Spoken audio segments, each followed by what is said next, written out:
आप अपने दाहिने हाथ को कभी नीचे के अंगों का स्पर्श न करें, कभी भी सर पर वस्त्र रख करके जप न करें, बिना माला पूरी हुए किसी से कोई बात न कर बैठे। जैसे आप माला जप कर रहे हैं तो ये ध्यान दीजिए कि दाहिना हाथ आपके कहीं कमर के नीचे के अंगों का स्पर्श तो नहीं किया। अगर किया है तो आप हाथ धोइए रज लगा के और पवित्र होकर फिर माला में हाथ डालिए। अब तो आश्चर्य की बात है, माला भी चल रहा, लघु शंका भी कर रहे खड़े खड़े परिक्रमा में। देखा, आपको सत्संग तो मिलता नहीं ना, माला भी चल रहा है और खड़े खड़े लघु शंका भी कर रहे। ऐसा नहीं, ये माला भगवत स्वरूप है। अगर लघु शंका आई है तो वहां लघु शंका करने के लिए सोचो जहां पहले आपको जल मिले, कोई पात्र रखो, उससे जल लो, पवित्र होकर आचमन करके फिर जप करो। अगर लघु शंका करके आपने आचमन नहीं किया, हाथ नहीं धोए, पैर नहीं धोए, तो आप जो जप करोगे उसका प्रभाव आपके हृदय में काम क्रोध को प्रकट कर देगा। ये हम अपनी बात नहीं कह रहे। चित्रकूट में मरभा गुफा में कुछ दिन रहे तो नीचे मंदाकिनी, बहुत सुंदर सुंदर शोभा है चित्रकूट की, बड़ा निर्मल जल है, तो वहां रात्रि में विहरण करते थे चुपचाप एकांत में। तो देखा एक शिला के ऊपर कमर ओढ़े हुए कोई पड़ा है, तो विचार किया कि रात्रि का समय और बीच मंदाकिनी के ऐसे त्रिकोण पत्थर पर लेटना, ये तो बड़ी विचित्र बात है। तो हम इंतजार करते रहे। वो 2 बजे उठे और बाहर मंदाकिनी के आए। फिर हमने प्रणाम किया, देखा बड़ा तेजोमय स्वरूप, जेठ का महीना और मोटा कंबल ओढ़े। आश्चर्य की बात, जब लोग कपड़ा भी नहीं ओढ़ते उस समय कंबल ओढ़े हुए थे। हम प्रणाम किया तो और मुंह घुमा के उधर चले गए। फिर हम दौड़ के गए जैसे किसी को निधि मिले, इतना आनंद का अनुभव हो रहा था। कई बार उनको दौड़ दौड़ के सामने से प्रणाम किया, लेकिन कुछ बोले नहीं, पीठ करके खड़े हो गए। फिर पीछे से हमने कहा, महाराज जी हम शाम से आपका इंतजार कर रहे हैं, क्या आप हमसे एक बार भी नहीं बोलेंगे? अगर आप गुरुजन नहीं बोलेंगे तो हम जैसे अधमों का जीवन कैसे भगवत मार्ग में आगे बढ़ेगा? फिर वो बोले, उनकी दृष्टि पड़ी, इतना सुख मिला कि अब आपको क्या बताए, बड़ा आनंद का अनुभव हुआ। घबराहट सी एक अंदर हो रही थी, ऐसे सुख का अनुभव हो रहा। प्रणाम करके कहा, 1 मिनट महाराज जी बैठ जाइए, हम आपसे बात करना चाहते। वो बैठ गए कृपा करके। गले में तुलसी की कंठी थी, कोई तिलक नहीं था, एक लंगोटी थी और ऊपर से काला कंबल मोटा ओढ़े हुए थे। तेजोमय स्वरूप था, अस्थिमात्र शरीर था। प्रार्थना की कि महाराज जी आप हमारे कल्याण के लिए कृपा करके कुछ बोल दीजिए।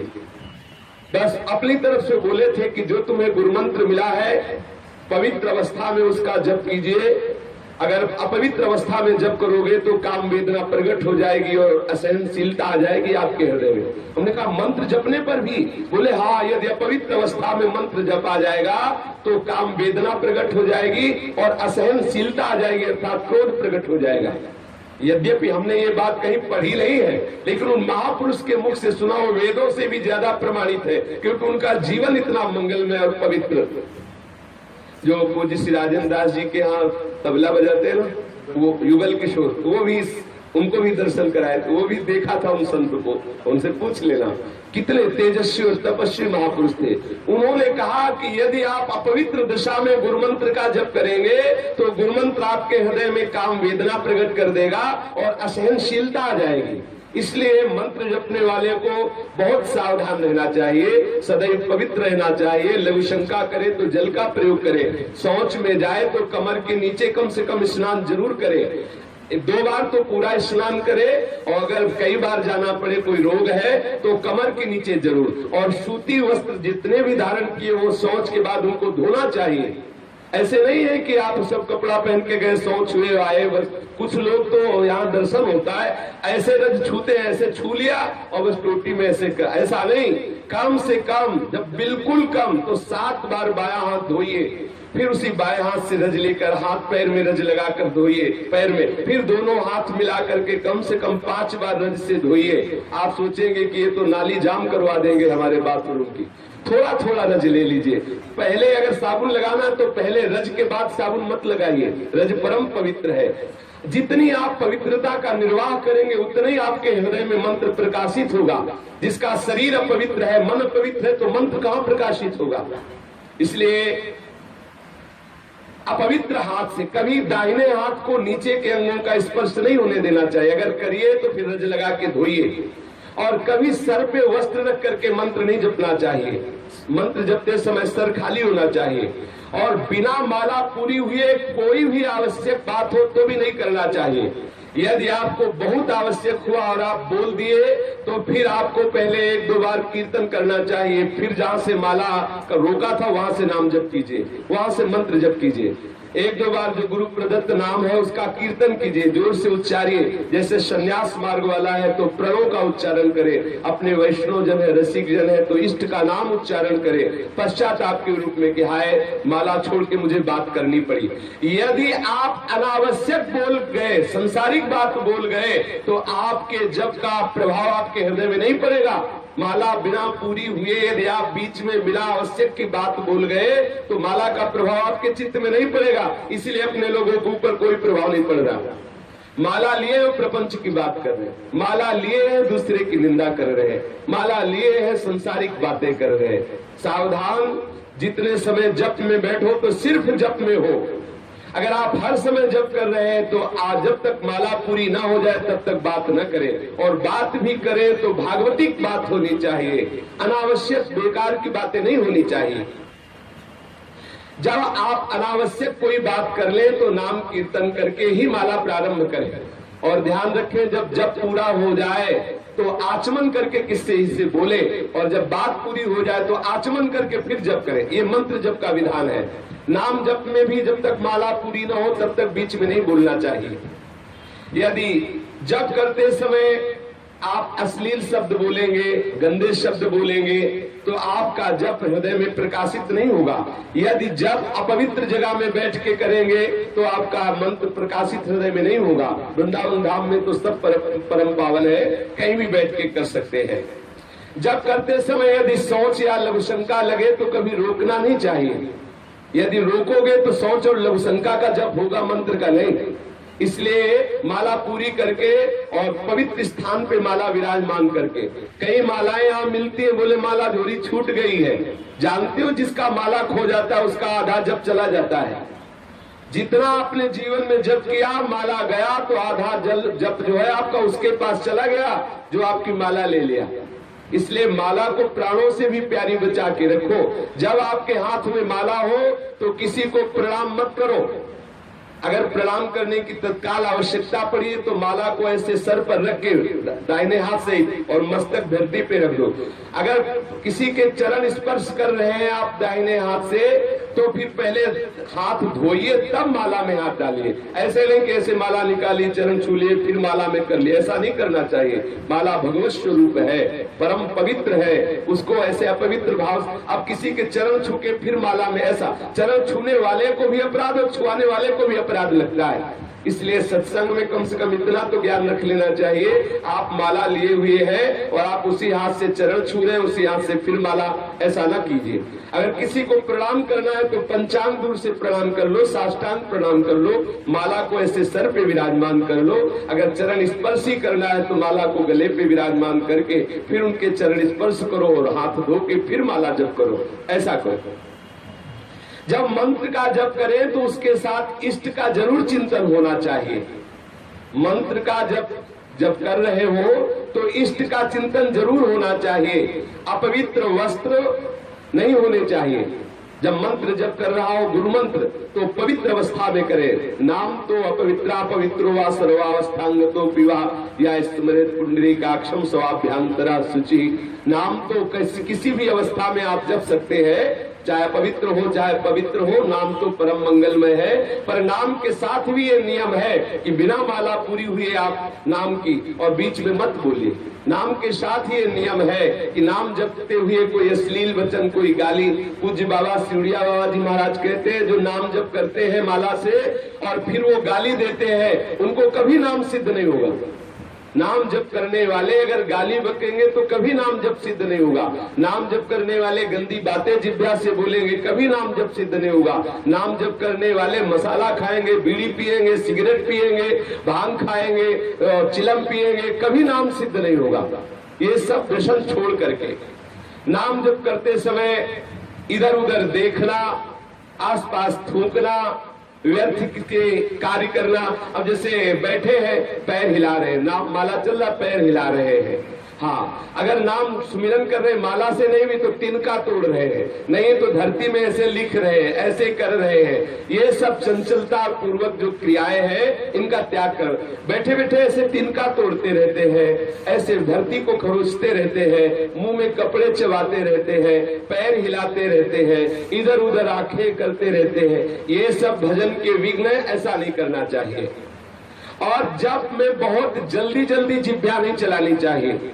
जप करते समय धीरे धीरे जप का जो मंत्र है उसका एक एक अक्षर ध्यान करते हुए, जैसे अपने को राधा बोलना है तो राधा पूरा हमारे मानस पटल पर राधा नाम दिखाई दे रहा है और कान में सुनाई दे रहा है। फिर हम आगे की जो आगे की मन का है, जो तुलसी का आगे का गुड़िया, वो तभी हम करेंगे जब एक नाम सुन लेंगे और उसको देख लेंगे। तब भले संख्या में कम हो लेकिन ऐसा आपको लाभ मिलेगा। यदि आप जल्दी करोगे तो देख लो पूरा का पूरा माला निकल जाएगा, आप क्या जब गया आपको खुद पता नहीं चलेगा।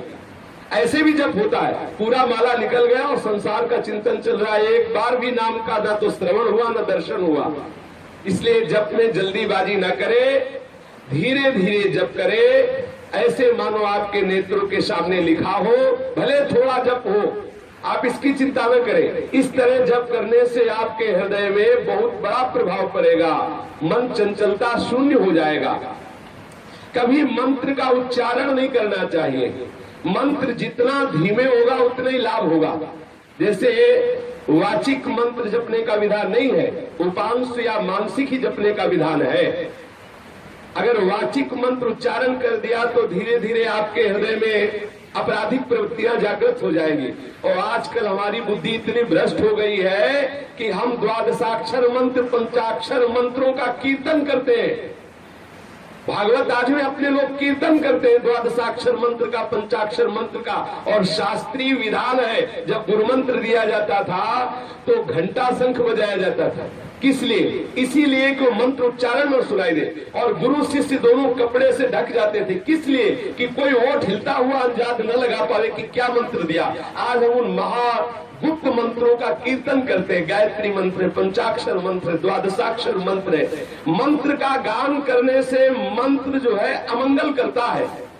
मंत्र जितना गुप्त रखा जाता है उतना ही वो प्रभावित होता है। और कीर्तन जितना उच्च स्वर से किया जाता है उतना ही मंगल होता है। वाचिक से 10 गुना उपांशु और उपांशु से 100 गुना मानसिक। अगर मानसिक मंत्र जब होने लगे तो बहुत शीघ्र भगवत अनुराग प्रकट हो जाए। मंत्र का कभी उच्चारण नहीं करना चाहिए, कीर्तन मंत्र का नहीं करना चाहिए, और नाम को कभी धीरे से नहीं बोलना चाहिए। उच्च स्वरस्तम बद सर्वदैव, ऊंचे स्वर से सदैव नाम का कीर्तन करना चाहिए। जब तक जब किया जाए ये बात मन में जरूर रहनी चाहिए कि कोई भी विषय भोग का संकल्प न बनने पावे।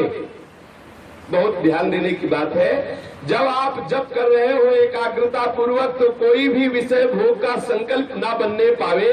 यदि विषय भोग का संकल्प बना तो जप की जो ऊर्जा है वो आपके संकल्प पूर्ति में जाने लगेगी। अगर आप किसी भी विषय भोग का संकल्प करेंगे जप करते हुए तो जप का जो पावर है वो आपको वो विषय भोग प्रदान करेगा। जितनी मात्रा में आप जप कर रहे हैं और उतना आपकी जो सामर्थ्य आई है, वो विषय जिसका संकल्प कर रहे हैं भोगने का, वो विषय आपको प्राप्त हो जाएगा। लेकिन भगवत प्राप्ति में बाधा खड़ी हो जाएगी। कुछ साधक बड़े हर्षित होते हैं जब उनका संकल्प पूरा होता है। बोले हमने जो सोचा वही हो गया। अरे रो, अपराध हो गया। जो तुम सोचते हो वही हो रहा है। बड़ा घाटा हो रहा है, बड़ा खतरा हो रहा है। रो प्रभु से कि बंद करो ये हमारे मन की बात होना। आप अपने मन की बात करो, मेरे मन की नहीं। सारा भजन मिटिया मेट होता जा रहा है और हम लोग सोचते हम सिद्ध हो गए।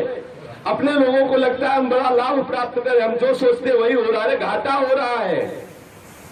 हम जो सोचे और वही हो जाए तो तुम्हारे भजन की जो ऊर्जा है वो खर्चा हो रही है, आपके पास कुछ नहीं रह रहा है। यदि आपका संकल्प सिद्ध होने लगे तो बहुत बड़ी हानि हो गई, बड़ा अमंगल हो गया। सदैव इस बात से बचना चाहिए कि भजन के समय कोई संकल्प ना बनने पावे। इसके लिए श्रीधाम वास करते हुए अधिकतर भूमि शयन का अभ्यास किया जाए। भूमि शयन का अभ्यास किया जाए, ज्यादा से ज्यादा ब्रह्मचर्य रहा जाए, अधिक समय तक मौन वृत्ति रहे, या संपूर्ण मौन या विचार मौन। विचार मौन में यह है कि जब कोई आवश्यक बात हो तो बहुत कम शब्दों में विचार पूर्वक उत्तर दे दे और गुरु सेवारत रहा जाए। यदि भजन को पूर्ण करना है तो जिनका दिया हुआ मंत्र है उनकी अधीनता स्वीकार करें, उनकी आज्ञा का पालन करें। गुरु सेवा परायण होकर यदि मंत्र जपा जाए तो बहुत शीघ्र सिद्धि प्राप्त हो जाती है। और गुरु सेवा तज करे जयान, यह है अधर्म यह है सभान, कान नरस कर मेरा है। जो गुरुदेव की अवहेलना करके सोचे कि अब हमें तो मंत्र मिल ही गया है, अब इनसे जप करके सिद्धि प्राप्त कर लेंगे, बोले अधर्म हो रहा है, बड़ी हानि हो जाएगी, मंत्र सिद्ध नहीं हो पाएगा। तो गुरुदेव की सेवा और 2 काल कम से कम स्नान, 2 बार स्नान, कोई भी पाप कर्म ना बनने पावे सावधानी, नित्य ठाकुर सेवा और नित्य बैठकर परस्पर हरि चर्चा करना और नित्य अपने इष्ट की स्तुति करना और जो नियम निष्ठा दिया गया है जब का उसे पूर्ण रूप से निभाना। यदि ऐसा किया जाए तो मंत्र सिद्ध होने लगता है। और मंत्र सिद्ध होने पर भी यदि हमारे हृदय में तनिक भी संत निंदा का भाव आ गया तो सब बराबर हो जाएगा। भक्तन निंदा अति बुरी भूल करे जिनकोए, क्या है कि सुकृत बहु जन्म के छिल में डाले खोए। कितनी बड़ी हानि हो गई। यदि आप मंत्र सिद्धावस्था तक पहुंच रहे हैं तो एक जगह डरते रहे कि किसी वैष्णव की ना तो निंदा सुनेंगे ना करेंगे। यदि वैष्णव निंदा हो गई आपसे तो बहुत जन्मों के किए हुए सुकृत उसी समय नष्ट हो गए, फिर आपको बहुत काल लगेगा उस स्थिति में पहुंचने के लिए। इसलिए सदैव वैष्णव निंदा से बचते हुए ना तो जप करने वाले को पराई स्त्री से संभाषण करना चाहिए, ना किसी पतित से कोई संबंध रखना चाहिए। जिसने अपने व्रत को छोड़ दिया हो, त्याग दिया हो, ऐसे का संग नहीं करना चाहिए। जो नास्तिक है, भगवत आराधन नहीं करता है, उसका कभी संभाषण या किसी भी तरह से संग नहीं करना चाहिए। अपने इष्ट और गुरु के उच्छिष्ट के सिवा किसी का उच्छिष्ट नहीं पाना चाहिए।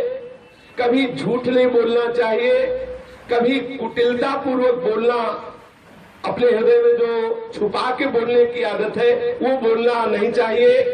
किसी के अनुष्ठान को देख करके हृदय में ईर्ष्या नहीं करनी चाहिए।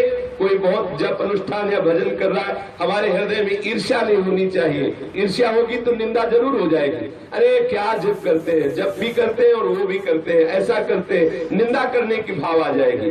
जप करने वाले को कभी अपने इष्ट की शपथ नहीं खानी चाहिए। ध्यान देने की बात है।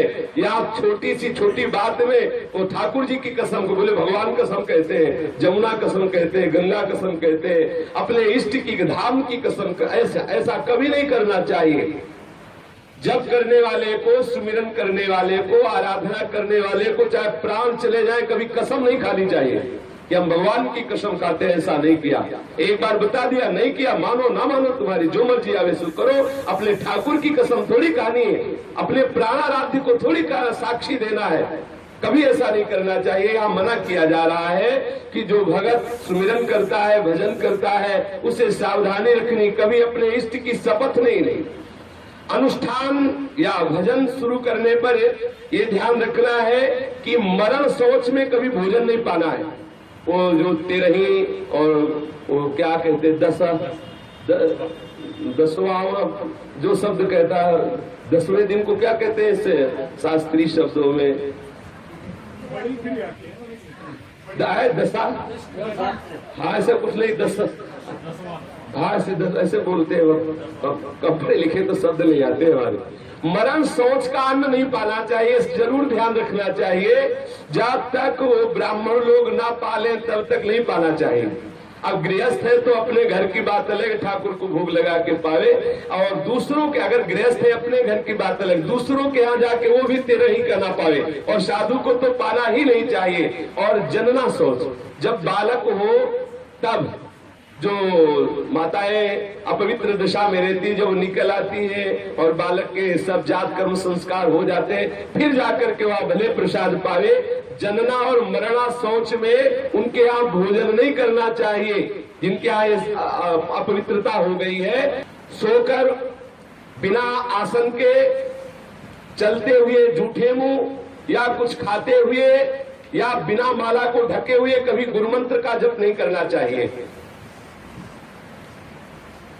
पवित्र अवस्था में अगर आपने कुछ पाया है तो कुल्ला कीजिए, आचमन कीजिए। अगर जप माला है तो झोली के अंदर रखिए। आप अगर जप कर रहे हैं वृंदावन में तो खैर ये आसन की बात नहीं, क्योंकि आप परम पावन रज है। और जब आप सो के उठे नाम स्मरण करते हुए पहले पवित्र होइए, फिर मंत्र जप में लगिए। नाम जप कर सकते लेकिन मंत्र जप नहीं कर सकते। बिना माला ढके आप मंत्र जप न, किसी को देखा है माला खुला लेके जप करला, जो उस माला का जप करते हुए आपका दर्शन करेगा उसको जप का प्रभाव प्राप्त होता जाएगा। इसलिए माला ढक के की जाती है। चित्त में कोई भी विषय की व्याकुलता, क्षोभ, भ्रांति, भूख, शरीर में पीड़ा या किसी भी तरह का संकल्प ये हृदय में आ रहा है तो भगवत स्मरण को इतना बढ़ाइए कि भूख का कष्ट मिट जाए, जो भी आपके अंदर अपवित्रताओं का क्लेश हो रहा है वो मिट जाए, जो भी वासना है वो मिट जाए। आप उसका आदर न करके इतना स्मरण तीव्र बढ़ाइए कि सब दब जाए। जूता पहने हुए या पैर फैला के ऐसे पैर के ऊपर पैर चढ़ा के कभी मंत्र जप नहीं करना चाहिए। जूता पहनकर कभी गुरु मंत्र जप नहीं करना चाहिए। जो इन नियमों का पालन करेगा उसके हृदय में मंत्र प्रकाशित हो जाएगा, और जिसके हृदय में मंत्र प्रकाशित हो गया, अब चाहे वो अपवित्र हो चाहे पवित्र हो चाहे जैसे हो, फिर कोई प्रभाव नहीं पड़ता, क्योंकि वो शरीर की धरा से ऊपर उठ जाता है। जब मंत्र प्रकाशित हो जाता है तो मन बुद्धि चित्त अहंकार सब मंत्र में हो जाते हैं। जो निरंतर मंत्र जप करने लगता है उसके हृदय की सारी वासनाएं नष्ट हो जाती हैं, और जिस इष्ट का मंत्र है वो धीरे धीरे हृदय में प्रकाशित होने लगता है। जहाँ इष्ट प्रकाशित हो गया तो मन डूब गया इष्ट की झांकी में। अब कौन चिंता करे इस शरीर की, चाहे हगे पड़ा हो तो भी मंत्र नहीं रुकता, फिर मंत्र रोके नहीं रुकता। जब मंत्र प्रकाशित हो जाता है तो हर समय बिना प्रयास के चलता है। अब कोई नियम नहीं, लेकिन जब तक ऐसी सिद्धि नहीं प्राप्त हुई मंत्र की कि अपने आप आठों पैर चल रहा है, तब तक ये सावधानी अपने जीवन में रखनी है। निरंतर भगवत स्मरण करते हुए पवित्रता का जरूर निर्वाह करें। हमारे मन में जो विक्षेप पड़ रहा है, ऐसा लग रहा है कोई भजन करने से रोक रहा है, ऐसा लग रहा है जैसे हृदय सूख रहा है, उसका कारण है अपवित्रता। खड़े खड़े लघु शंका करना, अपवित्र दशा में कम से कम शौच के समय तो मत बोलो। शौच के समय बात करते हैं, टेलीफोन से वो मोबाइल रखे उससे बात कर रहे, शौच के समय कैसे हमारे हृदय में भजन चलेगा यदि अपवित्र हम रहेंगे। भोजन के समय, लघु शंका के समय, शौच के समय, जप के समय, ये सब विशेष मौन रहने की बात होती है। पवित्र होकर भगवत शरणागत होकर के निरंतर स्मरण करते हुए अपने जीवन को